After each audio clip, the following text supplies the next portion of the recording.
عشق محبت عشق محبت آنا حضرت آنا حضرت عشق محبت عشق محبت آنا حضرت آنا حضرت عشق محبت عشق محبت آنا حضرت آنا حضرت بستی کی سرزمین علم و ادب اور سیاست کے اعتبار سے اپنا ایک مقام رکھتی ہے، اور اس مقام کو بنانے میں شہزادہ شعیب الاولیاء شیخ طریقت حضرت علامہ عبد القادر صاحب قبلہ عالمی مدد اللہ النورانی کا بھی بڑا ہی دخل اور ہاتھ رہا ہے۔ موضوع وقت کے ایک بے باک خطیب ہیں۔ جب کرسی خطابت پہ آپ تشریف لاتے ہیں تو علم و ادب کے دامن پر الفاظ و معانی کے وہ شگفتہ پھول نچھاور کرتے ہیں جو ذہن و فکر کو معطر کر دیتے ہیں۔ آئیے موضوع کی تقریر کے لیے ہم اپنے ذہن کے دریچے کو کھول لیں اور تیار ہو جائیں۔ میں موضوع سے مؤدبانہ گزارش کروں گا کہ کرسی خطابت پہ تشریف لائیں، اور آپ سے گزارش ہے کہ پرخلوص انداز میں نہایت ادب اور احترام کے ساتھ نعرہ تکبیر اور نعرہ رسالت سے موضوع کا استقبال اور خیر مقدم کریں۔ نعرہ تکبیر، اللہ اکبر، اور بلند آواز سے لگائیں نعرہ تکبیر، اللہ اکبر، نعرہ رسالت، یا رسول اللہ، علماء اہل سنت زندہ باد، جشن دستار مفتیان اسلام زندہ باد، دارالعلوم امجدیہ ارشد العلوم زندہ باد، علامہ علوی صاحب قبلہ زندہ باد، نعرہ تکبیر، اللہ اکبر، نعرہ رسالت، یا رسول اللہ۔ حضرت علوی صاحب قبلہ مدد اللہ النورانی کے خطاب کے بعد دستار بندی کا سما آئے گا۔ آپ حضرات اپنے ماتھے کی آنکھوں سے وہ حسین منظر ملاحظہ کریں گے۔ نحمده ونصلي ونسلم على حبيبه الكريم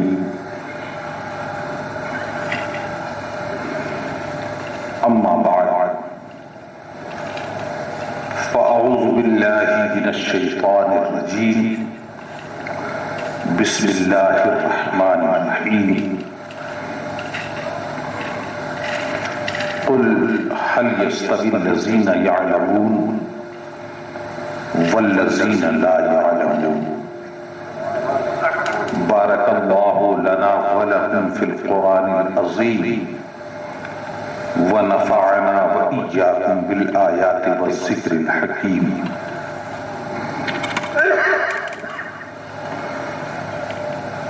عقیدت و احترام کے ساتھ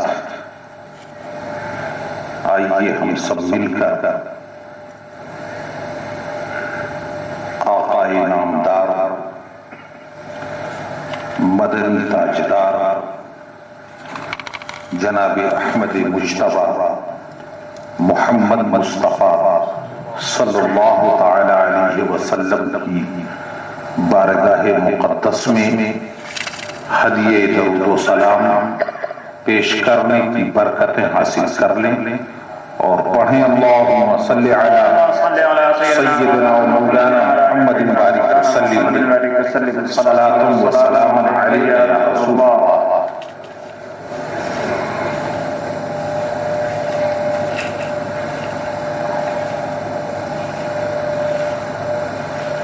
اگر یہ کہا جائے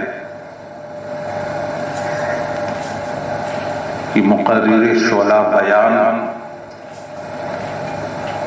مولانا غلام محی الدین صاحب سبحانی کے علاوہ اب کسی کی لمبی چوڑی تقریر نہیں ہوگی تو غلط نہ ہوگا۔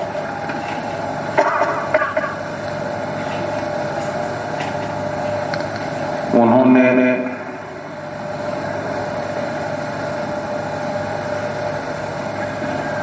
یہ کہہ کر اس بات کا اشارہ کر دیا تھا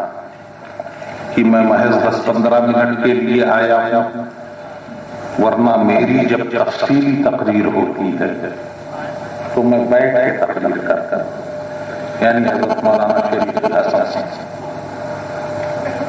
جو بنگال سے تشریف لائے اور سامعین کے حوالے سے بھی انہوں نے مشرقی بھارت ہی کا لحاظ ہے، اڑیسہ، بنگال، بہار، میں یہ سمجھتا ہوں کہ یہ میرے استاذ گرامی فقیہ ملت حضرت علامہ الحاج مفتی جلال الدین صاحب قبلہ کی علمی مقناطیسی شخصیت کا اثر ہے کہ اب وہ اپنی خدمات کے حوالے سے اور اپنے قائم کردہ ادارے کی خدمات کے حوالے سے چند صوبوں میں محدود نہیں ہیں، بلکہ ان کی شخصیت اپنی خدمات کے لحاظ سے دنیا سنیت میں ایک آفاقی حیثیت کی حامل ہے، اور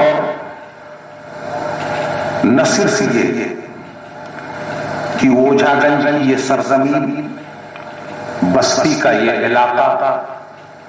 اتر پردیش کا یہ ایریا ہندوستان ہی نہیں بیرون ہند انہوں نے جو علم کی اور فقہ کی شمع روشن کی ہیں، اس کا اجالا اب ہر جگہ روشنی بکھیرتا ہوا نظر آ رہا ہے۔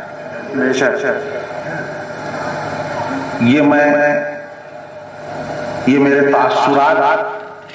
تجربات کا رد عمل ہے۔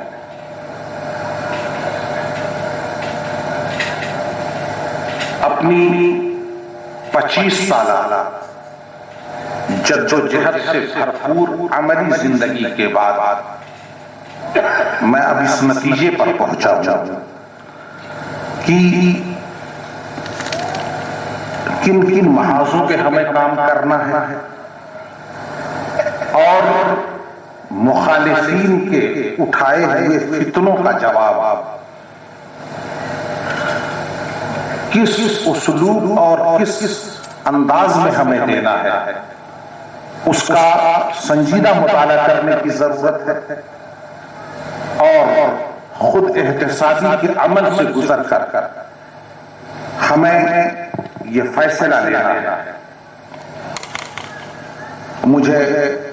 چند صافے میں لوگ نظر آ رہے ہیں، کردار کے راستے سے، عمل کے راستے سے جب ہمارے اوپر حملہ ہوگا تو اس کا جواب تقریر نہ ہوگا، اس کا جواب عمل۔ علمی ادارے قائم کر کے جب ہمارے مسلک و مذہب پر حملہ ہوگا تو اس کا جواب تحریر نہ ہوگی، اس کا جواب درسگاہیں ہیں۔ جب رفاہی کاموں میں بڑھ چڑھ کر اغیار ہماری آبادیوں کے اوپر شبخو مارنے کی کوشش کر رہے ہیں تو اس کا جواب ہمیں میدان عمل میں اتر کر دینا۔ یہ میرے تاثرات یوں ہیں کہ جب فتوے کے نام پر لوگوں کو گمراہ کیا جا رہا ہو، جب مسائل شرعیہ کی منمانی توجیہ اور تشریح کی جا رہی ہے، جب ہر بے پڑھا لکھا اپنے نام کے ساتھ مفتی لگا کر لوگوں کو دھوکہ دینے کی کوشش کر رہا ہو، تو ہمیں مرکز تربیت افتاء جیسے اداروں کی ضرورت ہوتی ہے۔ اور افتاء تو ایسا کام ہے اور فقہ کے بغیر ایک انسان کتنا نامکمل ہوتا ہے، اس کا اعتراف ہر دور میں کیا گیا ہے۔ 40 سال تک فقیہ ملت نے براؤ شریف میں تشریف فرما رہ کر جو فقہ کی عظیم خدمات انجام دی، ابھی بات گیند اور بال وغیرہ کی ہو رہی ہے، اور بڑے ہی پیارے انداز میں مولانا شریف الحسن صاحب نے اس ایمانی توانائی اور طاقت کا حوالہ دیا۔ مسلمان غذاؤں سے مکمل نہیں ہوتا، مسلمان ایمانی طاقت سے مکمل ہوتا ہے۔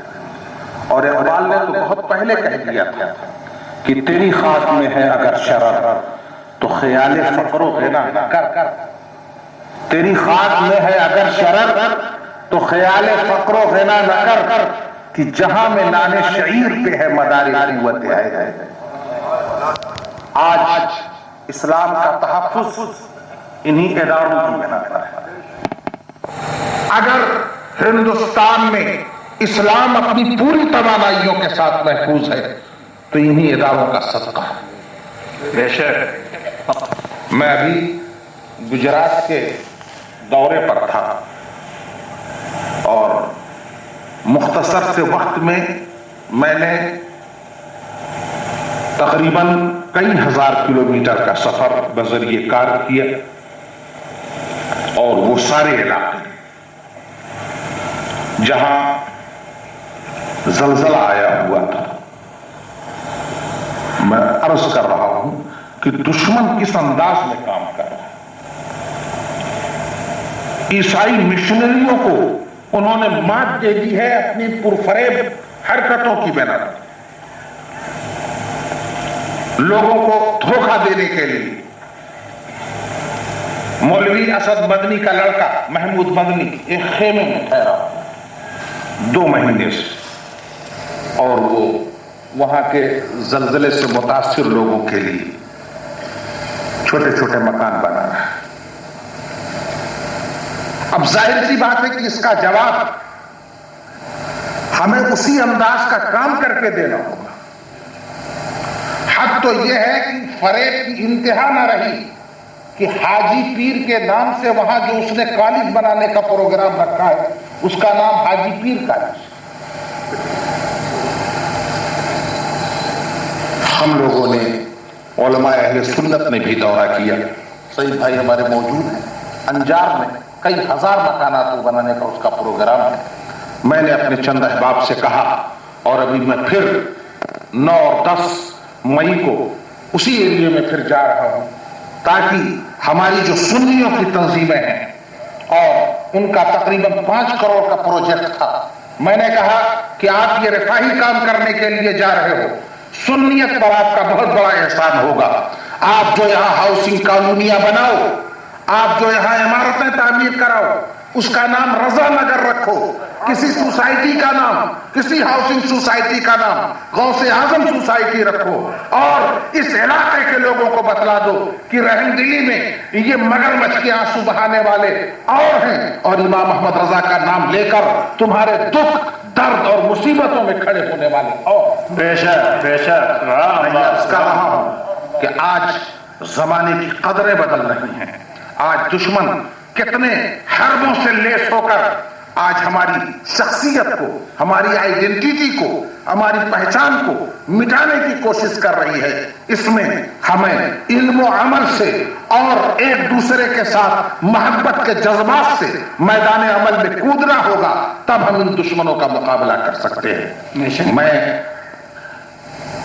میں نے بھی ضرورت کو محسوس کیا، اور یقین مانیے کہ آج سے چند برس پہلے ہم یہ کہہ نہیں سکتے تھے جب ہم سے کوئی مفتی مانگتا۔ 15 سال پہلے کی بات ہے، گجرات میں مدرسہ حاکم عرفان العلوم سے ہمارے یہاں ایک درخواست آئی کہ ہمیں ایک مفتی کی ضرورت ہے۔ ظاہر سی بات ہے کہ اس وقت تک ہمارے یہاں تربیت افتاء کا کوئی شعبہ کام کر نہیں رہا تھا مدارس کے اندر۔ اجمیر شریف میں ہم نے اپنے یہاں کے ایک فارغ کو لے جا کر کے وہاں کے ذمہ داروں سے ملوایا، اور ہم نے کہا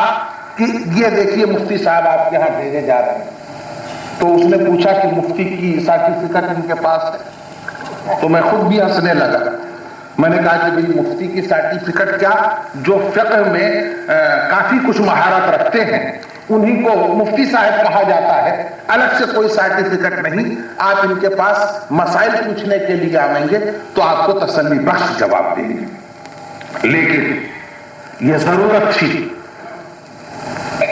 ضرورت تھی ہمارے یہاں. ابھی مجھے دارالعلوم دیوبند کا ایک فارغ ملا اور وہ اتفاق سے آیا اور اسی نشست میں آ کر کے بیٹھ گئے اور میں نے اس سے پوچھا کہ آپ وہاں کیا کر رہے ہیں؟ تو اس نے کہا کہ میں ماس کمیونیکیشن میں وہاں تخصص کر رہا ہوں، یعنی تخصص کی صحافت میں کر رہا ہوں، جرنلزم اور اخبار نویسی میں تخصص کے شعبے ان کے یہاں کام کر رہے ہیں. آج ہمیں اس وقت شدید پچھتاوا ہوتا ہے جب ہماری خبریں جاتی ہیں اخبارات میں تو وہاں بیٹھے ہوئے وہ لوگ جرنلسٹ اور صحافی ہماری خبروں میں قطر بیوت اور چھانٹ کر کے اس انداز میں خبریں آتی ہیں کہ آج سے چند برس پہلے جب میں یہ دیکھتا تھا کہ سرکار اعلی حضرت فاضل بریلوی کے عرس مقدس کے موقع پر قومی آواز اخبار یہ سرخی لگاتا تھا مولانا احمد رضا خان مرحوم کی برسی. مگر واہ رے میرے اعلی حضرت، آپ نے اپنی عظمتوں کا خراج اب غیروں سے بھی وصول کرنا شروع کر دیا ہے اور اعلی حضرت فاضل بریلوی رضی اللہ تعالیٰ عنہ پر اب اخبارات و جرائد نمبر نکالتے چلے جا رہے ہیں، بلکہ اب تو ایک سلسلہ شروع ہو چکا ہے. ابھی ہمارے علماء کے ہاتھوں میں نے شعیب الاولیاء نمبر دیا ہوا ہے. یہ شعیب الاولیاء کون تھے؟ میں ان کا تعارف اعلی حضرت کے حوالے سے کروا دوں کہ شبنم بروئے سنیت، شعلہ برائے نجدیت، شمع در احمد رضا یعنی شعیب الاولیاء. تو میں یہ عرض کر رہا تھا کہ آج ہمیں صحافت میں بھی مہارت حاصل کرنے کی ضرورت ہے. وہ سارے محاذ، وہ ساری جگہیں جہاں دشمن اپنی پوری توانائیوں کے ساتھ موجود ہے، ہمیں وہاں اترنا ہوگا اور اپنے افراد کو تیار کرنا ہوگا. 15 سال پہلے کی بے بسی نے میں ایک امید کی کرن بن کر کے مرکز تربیت افتاء اٹھا اور آج الحمدللہ اس ادارے سے فارغ ہونے والے مفتیان اسلام کا دوسرا سالانہ جشن دستار منعقد ہے جس میں ہم اور آپ حاضر ہیں. حضرت فقیہ ملت ہم سب لوگوں کی طرف سے اور پوری دنیا سنیت کی طرف سے شکریہ کے مستحق ہیں. میں انہوں نے جو روش بنائی اور جو طرز عمل اختیار کیا، آج نہ جانے کتنے مدرسے اس کی تقلید کر رہے ہیں یا تقلید کرنے کی کوشش کر رہے ہیں. میں پٹنہ میں گیا، وہاں بھی میں نے دیکھا کہ تربیت کا پروگرام کچھ شروع ہوا ہے تو مجھے دیکھ کر کے بڑی مسرت ہوئی اور اس لحاظ سے مجھے تسکین ہوئی براؤں شریف کا ایک خادم ہونے کی حیثیت سے کہ سربراہ صوبہ افتاء دارالعلوم فیض الرسول نے جو اوجھا گنج میں مرکز تربیت افتاء شروع کیا تھا تو بالکل فیض کے اس شعر کو اگر ہم دہرائیں تو غلط نہیں ہوگا کہ ہم نے جو طرز فغاں کی تھی قفس میں ایجاد، اب تو گلشن میں وہی طرز ادا کہی ہے. اب جہاں جہاں بھی مرکز تربیت افتاء نظر آئے گا وہاں حضرت فقیہ ملت کا چمکتا ہوا چہرہ یقیناً نظر آئے گا. شکریہ کے مستحق. اور میں آپ سے یہ عرض کروں کہ نہ صرف یہ کہ ہمیں ان مدارس ہی کو دیکھنا ہے، بلکہ جب کبھی قوم پر کوئی افتاد پڑے تو ہمیں اس میں بھی بڑھ چڑھ کر کے حصہ لینا ہے. ہماری تقریروں نے وہ کام نہیں کیا جو دعوت اسلامی اور سنی دعوت اسلامی کے مبلغین نے کیا. میں کبھی کبھی اس بات کو یاد کرتا ہوں اور میں کوشش کرتا ہوں کہ اے کاش ہم لوگوں کو ہماری خانقاہوں میں اور ہمارے گھروں میں بھی وہی ماحول رہے. ناگپور میں کسی دعوت اسلامی کے ایک ذمہ دار کے گھر پر میں ٹھہرا اور مجھے صبح کی ٹرین پکڑنی تھی اور اس سے پہلے مجھے دارالعلوم امام احمد رضا کو دکھلانے کے لیے بھی لے جانے کا پروگرام تھا اور سنتوں سے لبریز جو ماحول مجھے وہاں نظر آیا، یقین مانیے آج بھی اس کا جو تاثر ہے میں خلوت میں بھی اسے بیان کر رہا ہوں اور جلوت میں بھی اسے بیان کر رہا ہوں کہ جس بزرگ اور دعوت اسلامی سے وابستہ شخصیت کے یہاں میرا قیام تھا، اس بوڑھے حاجی صاحب نے مجھے اس انداز میں جواب کیا، بیدار کیا کہ وہ بھی یاد رکھنے کی چیز ہے۔ انہوں نے میرا پیر پکڑ لیا اور دھیرے سے دباتے ہوئے انہوں نے مجھے بیدار کیا، صرف مجھے اکیلے بیدار کیا، اس لیے کہ مجھے اول وقت نماز فجر ادا کرنی تھی۔ مجھے بیدار کرنے کے بعد جب نماز پڑھ چکا میں، خود انہوں نے چائے بنائی، اور چائے بنانے کے بعد جب مجھے پیش کیا، اب معمول کے مطابق لوگوں کے اٹھنے کا ٹائم ہوا، تو اب گھر کے لوگوں کو انہوں نے آواز دینا شروع کی۔ اے کاش اسی طرح ہم سب کے گھروں کا ماحول ہو جائے۔ تو میں یہ کہتا ہوں کہ جب عمل کی بات آئے گی تو عمل سے اس کا جواب دینا ہوگا، جب علم کی بات آئے گی تو علم سے اس کا جواب دینا ہوگا، جب قلم کی بات آئے گی تو قلم سے اس کا جواب دینا ہوگا، جب افتاء کے راستے سے حملہ ہوگا تو افتاء میں اپنے لوگوں کو ماہر بنا کر اس کا جواب دینا ہوگا، جب صحافت کے راستے سے حملہ ہوگا تو اپنے لوگوں کو بہترین مسلم صحافی بنا کر ہم کو میدان عمل میں اتارنا ہوگا، اس طرح جواب دینا ہوگا۔ اور جب جمعیت العلماء ہزاروں مکان تعمیر کر کے ہمارے سنی مسلمانوں کو بدعقیدہ بنانے کی کوشش کر رہی ہوگی تو ہمیں اس میدان میں بھی کودنا ہوگا، اور ہمیں رضا کا نام لے کر یہ اعلان کرنا ہوگا کہ رضا کا نام لینے والے تمہارے دکھ میں بھی شریک ہیں، تمہارے درد میں بھی شریک ہیں، تمہاری مصیبتوں میں بھی شریک ہیں۔ بے شک بے شک۔ اور میں نے تو یہاں تک وہاں کہا کہ اگر تمہاری آبادیوں کے اندر کچھ غیر مسلم بھی موجود ہیں تو ان کے اوپر بھی وہ اسلامی طرز رحم اختیار کرو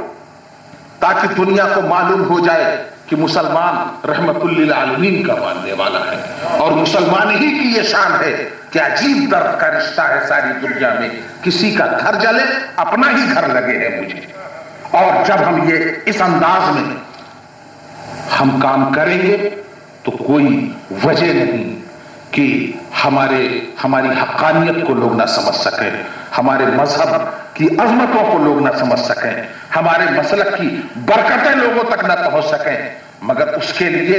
ہمیں اپنے کو بھی سنوارنا ہوگا، اپنے اداروں کو بھی سنوارنا ہوگا، اور وہ لوگ اور وہ افراد جو اس طرح کے کام کر رہے ہیں ان کے ہاتھوں کو مضبوط کرنا ہوگا۔ میں حضرت فقیہ ملت کی بارگاہ میں مبارکباد پیش کروں گا کہ آپ نے جو یہ صدقہ جاریہ قائم کیا ہے، اس کا فیضان انشاءاللہ نہ جانے کتنے لوگوں تک پہنچے گا، اور آپ اس لحاظ سے بھی لائق مبارکباد ہیں کہ آپ نے اپنے سنجیدہ اور متین فرزندوں کی جو جماعت چھوڑی ہے اس میں نمایاں نام، اور میں تو اس کو کہتا ہوں اور بار بار میں اس کو کہتا ہوں کہ مولانا انوار جیسا متین سنجیدہ بیٹا بھی اپنے آپ میں ایک صدقہ جاریہ ہے۔ ان کے ذریعے جو دین کا کام ہو رہا ہے، اور دلی میرا بار بار آنا جانا ہوتا ہے اور میں دیکھتا ہوں کہ وہاں حضرت فقیہ ملت کا جو خواب تھا تصنیفات کی اشاعت کا، کتابوں کی اشاعت کا، فقیہ ملت تو اس قابل قدر شخصیت کا نام ہے کہ انہوں نے کتابیں بھی تصنیف کی ہیں اور اب رجال بھی تصنیف کر رہے ہیں۔ حضرت امام اعظم ابو حنیفہ رضی اللہ تعالیٰ عنہ کے حوالے سے ان کے کسی شاگرد سے پوچھا گیا کہ امام شافعی نے تو بہت ساری کتابیں لکھی، حضرت فقیہ ملت کا تو ایک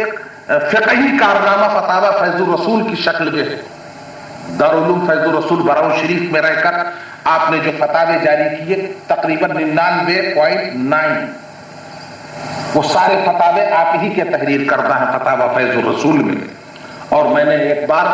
گورنر اتر پردیش کی موجودگی میں کہا تھا کہ ممکن ہے کہ پاکستان کو ہندوستان کی کسی ٹیکنالوجی کی ضرورت نہ ہو۔ ہندوستان بم بنا رہا ہے، پاکستان بم بنا رہا ہے، اور پاکستان والے بڑے فخر سے کہتے ہیں کہ ہم اس معاملے میں خود کفیل ہیں، اگر ہندوستان یہ بنا رہا ہے، میزائل بنا رہا ہے تو ہم میزائل بنا رہے ہیں۔ مگر میں نے کہا کہ پاکستان کو ہو سکتا ہے کہ یہاں کی کسی ماڈرن ٹیکنالوجی کی ضرورت نہ ہو، مگر پاکستان محتاج ہے فتاوی فیض الرسول کا، پاکستان محتاج ہے فتاوی رضویہ کا، پاکستان محتاج ہے فتاوی مصطفیہ کا، اور اس ہندوستان کی سرزمین پر رہ کر ہمارے علماء اہل سنت نے جو علمی اور دینی خدمات کی ہیں اس کی احتیاج اور اس کی ضرورت کل بھی پاکستان کو تھی اور آج بھی پاکستان کو ہے، اور پاکستان کا سر اس احسان سے کبھی نہیں اوپر اٹھ سکتا ہے۔ تو آپ نے تو کتابیں بھی تصنیف کی، اور مجھے اس حوالے سے یہ بات یاد آتی ہے کہ امام اعظم کے تعلق سے کسی نے کہا ان کے شاگرد سے کہ انہوں نے تو بہت مختصر کتابیں لکھی اور وہ بھی مختصر صفحات میں، اور امام شافعی کی تو ایک ہی کتاب الام لے لیجئے تو ہزاروں صفحات میں پھیلی ہوئی ہے۔ تو برجستہ ان کے شاگرد نے یہی جواب دیا کہ انہوں نے کتابیں تصنیف کی ہیں اور میرے استاد حضرت سیدنا امام اعظم ابو حنیفہ رحمت اللہ تعالی علیہ نے رجال تصنیف کی ہیں۔ یہ آج جو مفتیان کرام ہم صنف الکتب وہو صنف الرجال، انہوں نے کتابیں تصنیف کی ہیں اور میرے امام اعظم ابو حنیفہ نے رجال تصنیف کیے ہیں۔ فقیہ ملت بہت دنوں تک تصنیف الکتب کرتے رہے اور الحمدللہ اب تصنیف الرجال پر لگے ہوئے ہیں۔ جس طرح ان کی کتابیں آفاقی شہرت کی حامل ہیں، اسی طرح ان کے یہ مصنفات جو چلتے پھرتے نظر آ رہے ہیں انشاءاللہ وہ بھی پوری دنیا کو کی علمی پیاس بجھائیں گے اور اسے سیراب کریں گے۔ کئی بار کچھ لوگ کہتے ہیں ارے کتنے لڑکے ہیں، تھوڑے سے لڑکے، تو کتنے مفتی ہونا چاہیے؟ جتنے مستفتی اتنے ہی مفتی۔ آج کل تو عمارتوں کا جنگل کھڑا کر دینا اور رتب و یابس طلبہ کی تعداد کو اکٹھا کر دینا یہی مدارس کی بڑائی کی دلیل ہے۔ لوگ کوانٹیٹی اور کمیت کی طرف جاتے ہیں، کوالٹی کی طرف نہیں۔ ظاہر سی بات ہے کہ شیخ الحدیث جب تیار کیے جائیں گے تو چند ہی ہوں گے، مفتی جب تیار کیے جائیں گے تو چند ہی ہوں گے، اس لیے کہ یہاں پرائمری کے بعد داخلہ نہیں ہو رہا ہے بلکہ فاضل ہونے کے بعد جو اس میں دلچسپی رکھتا ہے اس کو مفتی بنانے کی تربیت دی جائے گی۔ میں یہ سمجھتا ہوں کہ یہاں کا ایک طالب علم درجنوں طالب علموں پر بھاری ہے۔ آپ اس ادارے کی اہمیت کو سمجھیں اور اس طرح کے جو کام ہو رہے ہیں کئی پوائنٹ پر کام کرنے کی ضرورت ہے۔ میں خود عملی زندگی کا عادی ہوں اور عمل اور جد و جہد یہی میری زندگی کا حاصل ہے اور میں یہی کرنا چاہتا ہوں۔ میں نے یہ دیکھا کہ جب دشمن اور باطل جماعتیں اب عورتوں میں تبلیغ کر رہے ہیں تو ہم نے خود دارالعلوم فیض الرسول میں دیکھنے کے بعد، گرد و پیش دیکھنے کے بعد کہ کوئی ہمارے ان اطراف میں کوئی ادارہ نہیں ہے، دارالعلوم فیض الرسول کے ارباب و وسط کشاد نے یہ طے کیا کہ اب یہاں لڑکیوں کا ایک اسکول قائم کیا جائے۔ جیسے فیض الرسول طلبہ کے اپنے خدمات کے لحاظ سے جانا جاتا ہے، ایسے لڑکیوں کی ایک اقامتی درسگاہ قائم کی جائے۔ تو میں یہ کہتا ہوں کہ ان پوائنٹ پر توجہ دینے کی ضرورت ہے۔ ابھی حضرت امیر ملت غالباً تشریف لا رہے ہیں اور یہ ہم سب کی سعادت ہے۔ نعرے تکبیر، نعرے رسالت، نعرے رسالت، نعرے تکبیر، نعرے رسالت، مسلک اعلیٰ حضرت علماء اہل سنت حضرت امین ملت، نعرے تکبیر، نعرے رسالت۔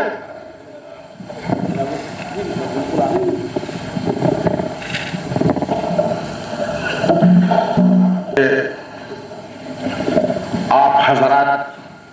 یہاں حاضرین اور اس اجلاس میں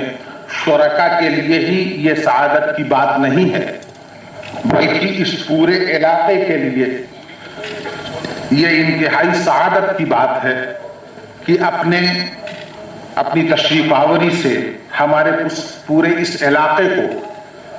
شہزادہ خانوادہ برکات مخدوم ابن مخدوم پیر طریقت ماہر علوم عقلیہ و نقلیہ حضرت علامہ ڈاکٹر سید امین میاں صاحب قبلہ سجادہ نشین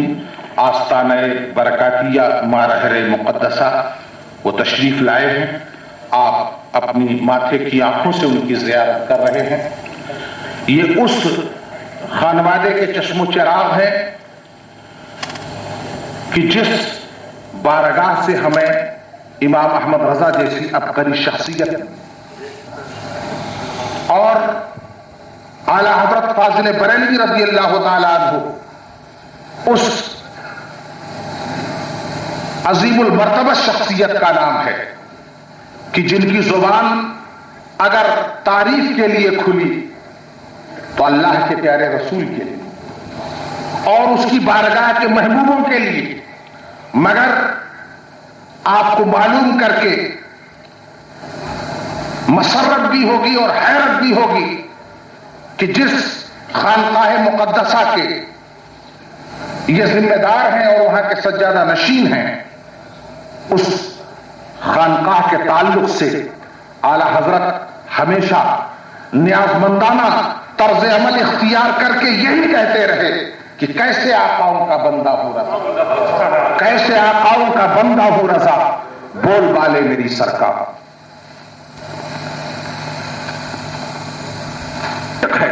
اور ابھی یہاں اسٹیج پر آنے سے پہلے